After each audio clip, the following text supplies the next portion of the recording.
This show is a member of the Sorgatron Media Podcast Network. Find out more at sorgatronmedia.com. This show is brought to you by IndyWrestling.us. Check out IWC, RWA, and more. And listeners like you, support this show at patreon.com/Wrestling Mayhem Show. Hungry as fuck, but I ain't starving yet. Chain for the pain, cocktail bar set. Never said I was a gangster or thug, but I'm an animal. Beating for the taste of the fly. Hey guys, it is the Indy Mayhem Show. I'm Mike Sorg at Sorgatron on the Twitter here in the Sorgatron Media Studios in Pittsburgh, PA on this fine afternoon. There's light coming in the windows if you join us on video.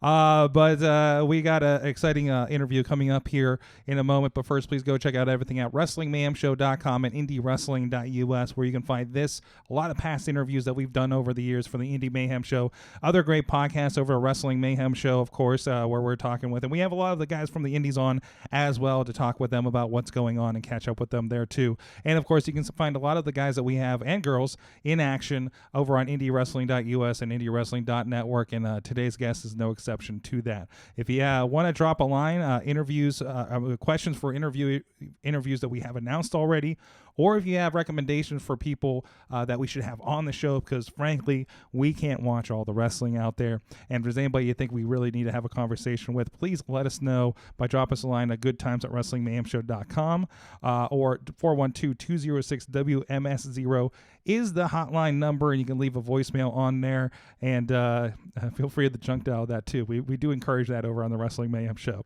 just for funsies. So my guest this week is somebody who's been making moves. We had him last on in his, I believe, debut on the Pro Wrestling Illustrated 500, the PWI 500, a few months ago. And thankfully, you're coming through town, and you got some new news that we're going to talk about today. PB Smooth. What's going on? Back with us in studio. Glad to be back. Making our couch look small. It's the comfy couch right here. That's right. That's right. How you doing, man? Pretty good. The drive wasn't too bad, a little snow here and there, but it's to be expected where we live. You're hanging out in the area. You're used to that up there, especially even this weekend, right? Yeah. So we got a little bit of that. So, definitely. Speaking of this weekend, you had a big weekend of revenge, and we can catch up on that for a moment, though, because I know you've been making a lot of moves. I think since we've had you on, you had become the Revenge Pro champion up there. Yeah, Revenge Heavyweight Championship was mine, and then Bill Collier decided to, I don't know how to describe what he did, but it's kind of weird when the teacher tries to beat up on the student. Mm-hmm. But it's all good, though. I'm going to run it up, I'm going to get it back, and I'm going to handle that when it's time to. He had to change. The Momo mask still kind of creeps me out. Yeah, it's really weird. I don't know why anyone would want to wear that mask. But, he's being a clown right now, and that's what clowns do. They wear masks. So tell me a little bit about that, because of course you beat up some young kid people I don't think anybody's heard of called Wardlow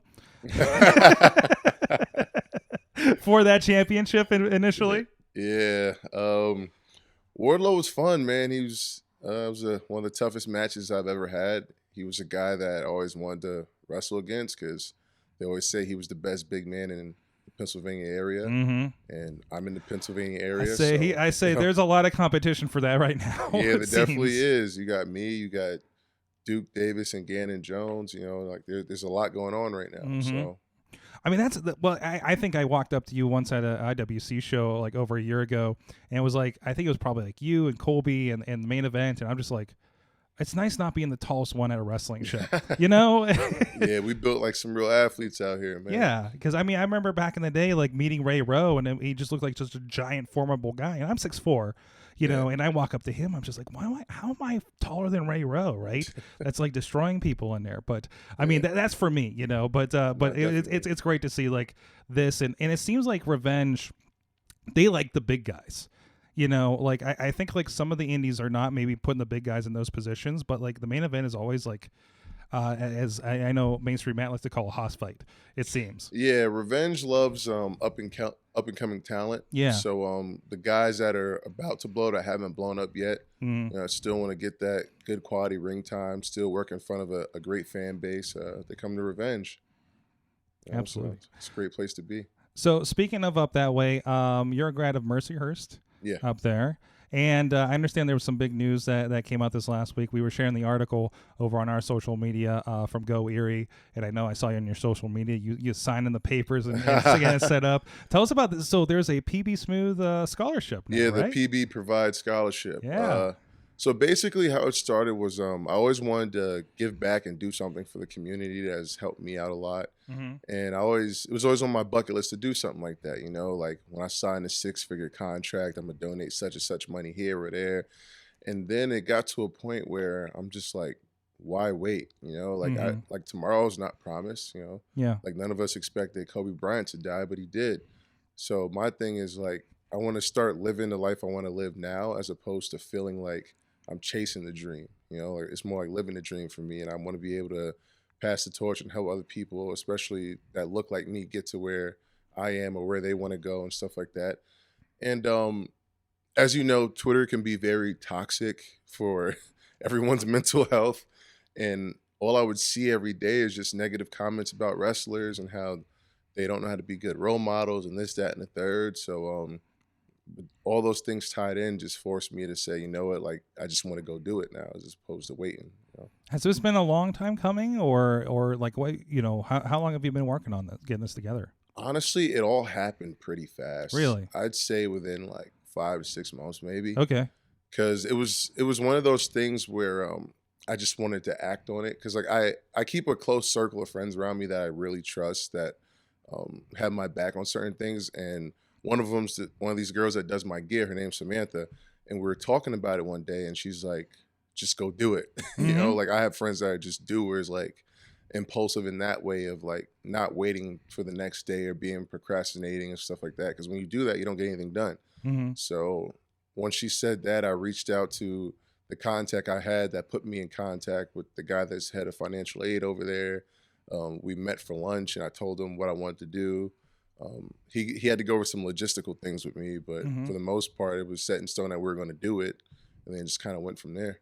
So tell me a little bit about what is the what are the qualifications for the scholarship? Tell me a little bit of background about that.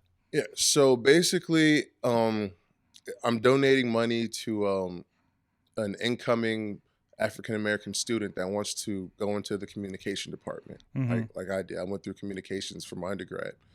So right now we're just looking for somebody that fits that caliber that wants to come into that department, because there's such a stigma on the communication major in general that I don't like. We live in this world now where people, they want to go for like just a doctor or like business or something that just has like a straight path, and life really isn't like that all the time. And we're missing out on a lot of people when it comes to good reading skills, good writing skills, being unbiased when delivering news and reporting and stuff like that. And it's because people are afraid or don't want to go into that department. So I feel like if we had more communication majors, it would make a huge impact. And it would also, a Black communication major would help with the diversity at the school I went to. So Absolutely.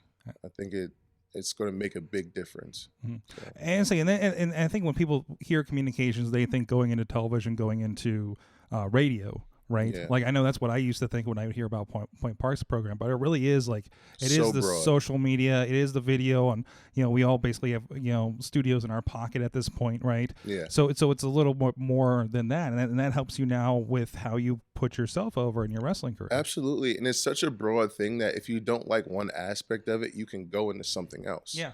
There's so many majors where you can't do that, because I have friends that make a lot of money, but they don't like their jobs. And I have friends that don't make as much money, but they're happy. And then eventually they will make that much money. So it's kind of like just opening people's eyes to the different possibilities out there. And it definitely helps me when even just reaching out to promoters, like having the right grammatical sentences and not sounding like I don't know what I'm talking about. It helps with negotiation. It helps with being professional and presentable. Like there's so many things, like when you have to sign a contract, you got to read it. You need to know the fine print. You need to know how to think critically. Like there's so much that goes into it that people don't realize, and it's just like getting skipped over in this generation. And I know, and we talked about a little bit about your background on a previous episode, but to kind of recap, so you were going to communications. You obviously had kind of this line going with basketball at the time. Yeah. Was that just, for you at the time, was it an interest to get into communications, or did it just kind of make sense next to what you were doing in the sports world? I've always had a passion for it because when I was really young, my mom would make me read these books and write her book reports. Oh yeah. Like I wasn't even in school and she had me doing stuff like this. So my first passion was writing, and then I dipped into wanting to do journalism and whatnot. And then I ended up wanting to work in public relations, but basketball seemed like the dream at the time. So I kind of wanted to go for both of them. And I like where I'm at now in life because everything I learned in communication and with my master's degree, it all applies to what I'm doing now with wrestling and life in general. So it's great. So that is interesting because I know a lot of people, I mean, there's that discussion of, having a plan A, plan B when it comes to wrestling, but really the plan A can really enhance that plan, or the plan B can enhance the plan A with professional wrestling. But at the same time, I don't even look at it like that. I just look at it. You're looking at it holistically. Yeah, there's so many things I want to do. Like, I don't believe in having a plan A, B, and C if this doesn't work, if that doesn't work. Because when you do that, just like Will Smith said in the interview, you distract yourself from plan A. You can't give yourself full focus if you're worried about, well, if this goes wrong. Yeah. Because you're already thinking in your mind, this isn't going to happen. Or you have an end date or you have an expiration on plan A, right? Yeah, and people always ask me, when are you going to make it in wrestling, or what year are you going to stop? I'm like, I'm going to do it till I don't want to do it anymore. Exactly. Like, I'm happy, Yeah. I'm still going to write a book at some point. I'm still going to do the scholarship like I just did. Like, all of those things are plan A. We're going to make plan A happen. That's awesome. And it is important to look at. I mean, we're looking at guys in WWE that are making it now and have been around for 15, 20 years in some cases. Yeah, the rules don't apply anymore. I would say no. It's not like 5 years and let's hope. And those lucky few that get a look after 3 years sometimes. I mean, it's a whole different world for that. Yeah, everyone's story is different, and people don't want to realize that. Like, even myself, like I used to get caught in the game of comparison, or this person blew up before I did, or whatever. Yes. But you don't know what their life is like. You don't know what they went through to get where they are, and you don't know if they're happy. You don't. So you can only focus on keeping yourself straight and doing what you got to do. And it's usually it takes several years for that overnight success to happen. Yeah, absolutely. That's the truth, man. So we actually do have a couple people in the chat room, so I wanted to pass along a question here. We got Brian saying call a coroner, of course, giving a shout out to you. Jason's asking, since we're talking about kind of dreams in the future here, who is your dream opponent? Let's throw that out there for the moment here. I'm going to be completely honest with you. When I get asked that, I typically make it up because I don't. I think it's like, what is my dream opponent? If you're just like, tomorrow, if I had my opponent, who would that be now, right? It's never been like that for me. I just want to wrestle guys that are good and want to have good matches. You know what I'm saying? Like I want to wrestle a high flyer, a big man, a luchador. Like I just want to enjoy every aspect of it. It's never really been for me. And you've had such a variety too. Yeah. I mean, between opponents I've seen you against, it's from that to tagging with Hornswoggle of all people. Right? Yeah, it's been all over the place. I mean, that's got to be. I mean, growing up, getting into wrestling, I mean, it's just like my partner's going to be Hornswoggle. Yeah, that guy that I watched on TV how many times, right? Yeah, I would have never thought that. And then when we had the 6-man tag with Cowboy Bob Orton, I would have never thought that would have happened. Yeah. So it's it is the interesting thing is with indie wrestling is, even filming on my like 2 years in, being like, I'm filming $1 Million Man do $1 Million Man things. Yeah. Like there's a cool vibe to that you can be right next to, right? Yeah. So, Brohemus says he's the dream opponent out there. What's up, Brohemus? Brohemus hanging out here. What's That's my up? guy. He was just on the Wrestling Mayhem show this past week, hanging out with us on Mayhem Mania. So tell me a little bit more about, there was some great stuff I read in the article, and I see this at the shows too. You talked about being a positive influence and kind of what happens at your t-shirt booth. You have a lot of great conversations. Yeah, I run into a lot of kids, and it's funny because growing up, I was always afraid of kids. But they always liked me because I was tall, so they would try to swing on my arms and stuff like that. But just seeing even when I did Monday Vibes, back in the day. I remember that. Yeah, it didn't get thousands of views and stuff like that, but I would still every now and then get somebody that messaged me hey, I tried a cold shower today and I feel really good, or hey, this worked out for me. I just want you to know I appreciate it. So when you know that you are making a difference, that's the most fulfilling thing for me.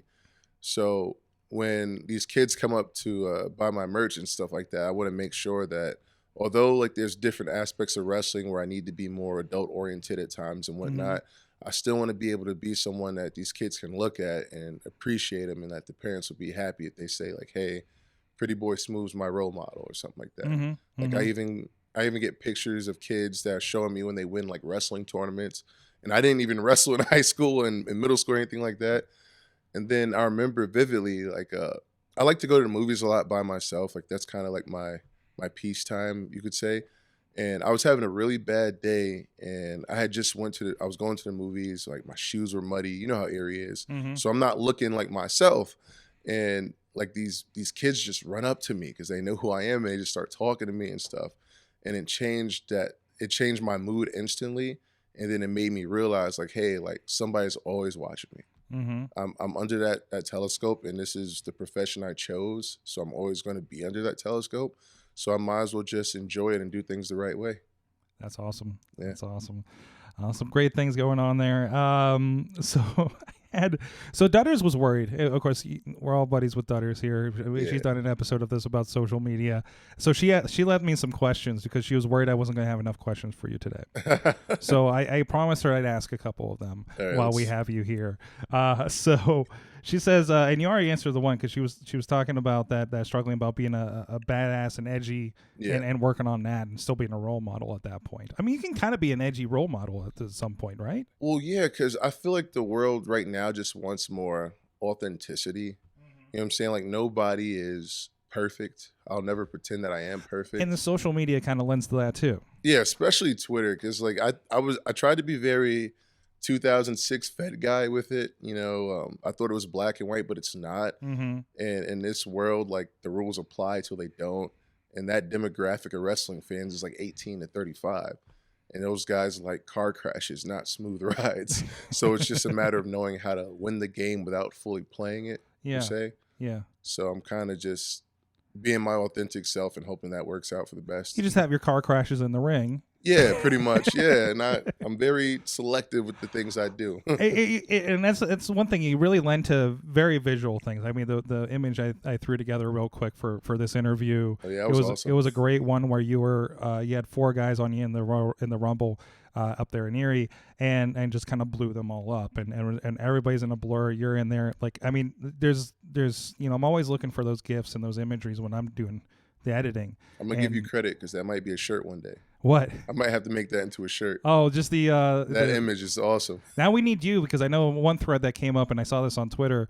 It was like you were somebody saying about you powering up Saiyan style, and then Daniel Eads, who comes out in Dragon Ball gear, was completely doing the same thing earlier that night.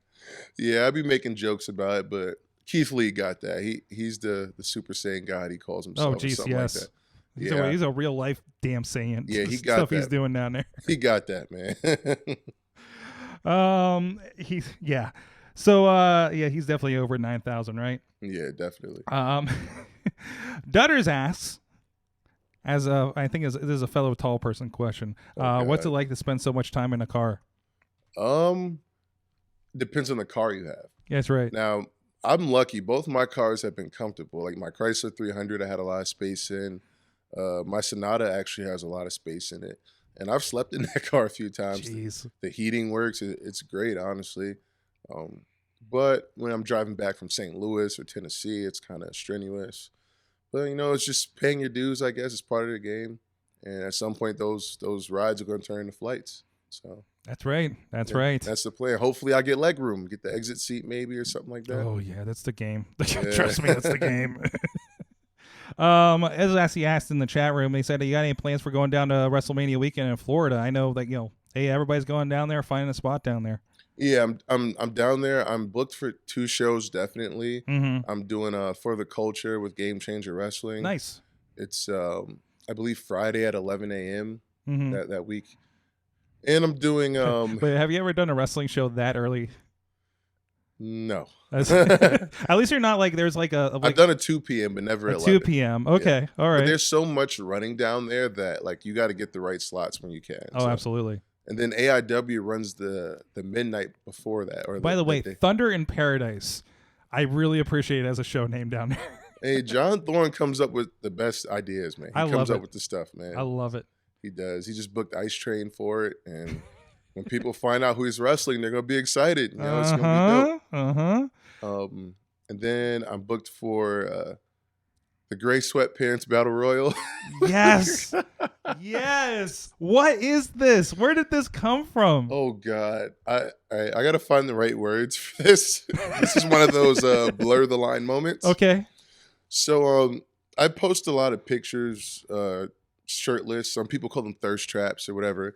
And there's a wrestler. Her name is Faye Jackson, and she's very outspoken with her. I don't know her sexuality, I guess. Okay. I don't know what word to use for that. Like she's very, and then she made a joke about wanting a Royal Rumble style match with guys wearing gray sweatpants. So I mean, if you don't get the analogy with that, I don't think it's my place to tell you. No. Go Google it. Yeah, go Google it. So anyway, a promoter reaches out to her and actually has like a venue and stuff, and like she books the show, like it's actually happening. And I was making jokes with one of the fans I'm friends with that she does like photography for Limitless Wrestling and stuff. And a video came up of me like jumping rope back in the day. It was actually like a 2-year-old video, but I just happened to not be wearing like compression shorts, so I'm like, whatever. And she posts the video on Twitter, and it gets like 5,000 views. And then Faye capitalizes on this. It just says I'm booked for the show. And I'm just confused because like I could post regular wrestling content and nothing happens. I'll get like 400 views, but this comes out and it just blows up. So it's just, you know. This is a teachable moment. Yeah, about crash courses and smooth rides. So, I mean, if it leads to a booking and helps me with my career, I'm not going to say no. You know, it is what it is. It is. I think the fun thing about Mania is hearing, okay, what kind of crazy shows are where like Effie's Big Gay Bash is happening, or this like Pancakes and Body Slams or something is another show I've seen, or whatever the hell Blackcraft did last year. You know, I mean, there's just like that wild, like what kind of messed up. Joey Janela's Spring Break is a classic example, and it's kind of interesting. And now you're part of one of those hopefully classic moments from the outside of WrestleMania experience. Well, I mean, to Faye's credit, like she is always going to be herself, and people respect her for her authenticity. And I just love the fact that she was able to make something big come out of that, like created an event out of it that like got some people bookings that may have not had bookings down there. You know what I'm saying? So overall, it's great, and she's donating money to Planned Parenthood. Nice. So I'm with it. Like it's cool. Like, you know. Have you been a part of the WrestleMania weekend situation? I've wrestled for last year. I did AIW when I had the Absolute Championship. That was their first year down there, right? Yeah. Okay. I did that, and I did New York. Yeah, and I got to see my family, which was dope. Nice. So I did that, and I had a little spot at Black Label. Okay. And that was pretty much it. So I was there, but I wasn't. But this year, I'm going to be down there with everybody, and it's away from like everyone else. So like, I have to be part of the festivities or whatever may have you. So it should be cool. That's awesome. That's awesome. It is a cool thing that happens there. And I love that it's kind of spreading to, like, it seems like Royal Rumble's becoming a micro version of that, the Summer Slams, the Survivor Series weekends and everything. So, hey, it's a lot of opportunity to showcase, like, look at all this indie wrestling. Absolutely. If you showed up for Roman Reigns, oh, hey, there's this over here. And it's just, I think I was there for when it started with WrestleCon at like 29, and to see it grow so big, and WWE doesn't stomp on it.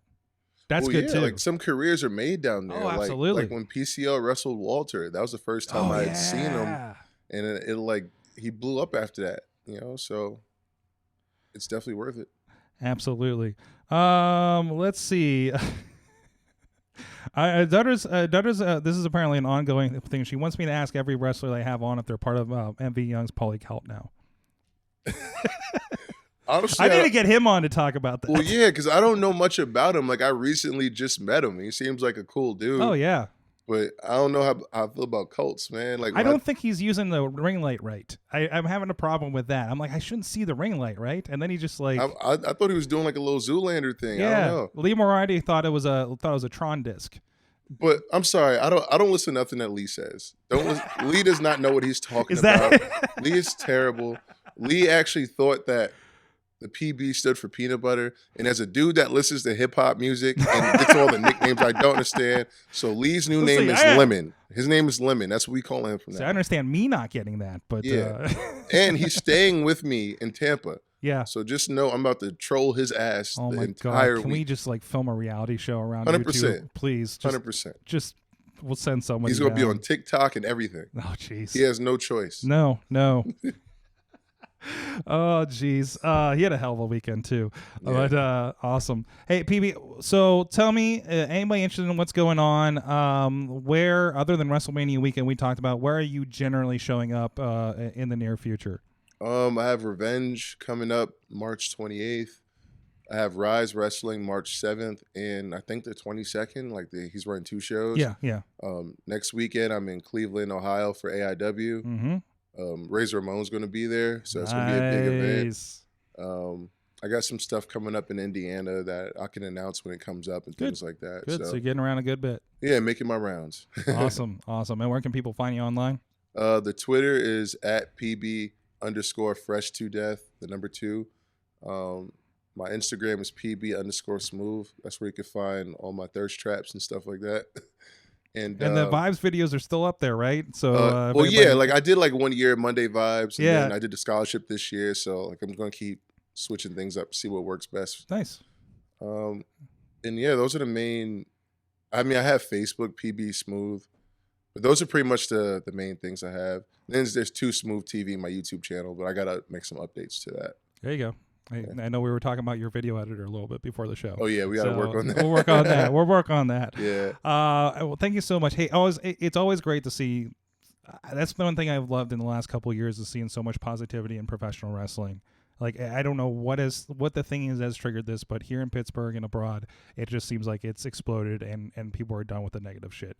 And I love this stuff. And thank you for being a part of that. Thank you, and happy Black History Month. There you go. There you go. I think we do have you featured on the channel a little bit, so stay tuned for that on IndyWrestling.us YouTube and Facebook too. Sweet, So, thank you. Thank you so much. Again, follow PB Smooth, doing some great things up there. And we have a news article over on PittsburghWrestling.com linked from that Go Erie article talking more about what's going on. PB provides scholarship. There you go. And is there anybody can help out or donate to that or anything? Yeah, you can donate to it. Give me 1 second. I can bring it up. We can throw the link in the. Oh yeah. text. So if you go on the Mercyhurst website, there's a link to give, and then when you hit other, you type in like the scholarship name. Mm-hmm. It's called the PB Provides Scholarship Fund. You can donate whatever you want. 100% of the money goes there. I don't see any of it. I don't ask what you donate because, quite frankly, it's not my business. This is for somebody that needs it to go to school. Mm-hmm. And to help them in that department, which is why I never did any shirts or asked to do any fundraising or anything like that. So if you want to donate, you can. If not, just share the link. Maybe somebody else will. And thanks for all the support. All right. Thanks a lot, PB Smooth. And thank you guys for tuning in here. Please, if you're just catching this, subscribe. You can find Indy Mayhem Show or the Wrestling Mayhem Show super feed over on your iTunes or wherever you get your podcasts so you don't miss an episode of these interviews and the shows that we're doing with the Wrestling Mayhem Show. We'll see you guys next time. Please support Indie Wrestling. And please support PB Smooth. You know how I act now. If you got a problem, come and see if I'm a back down. Act wild. Steady sipping Jack now.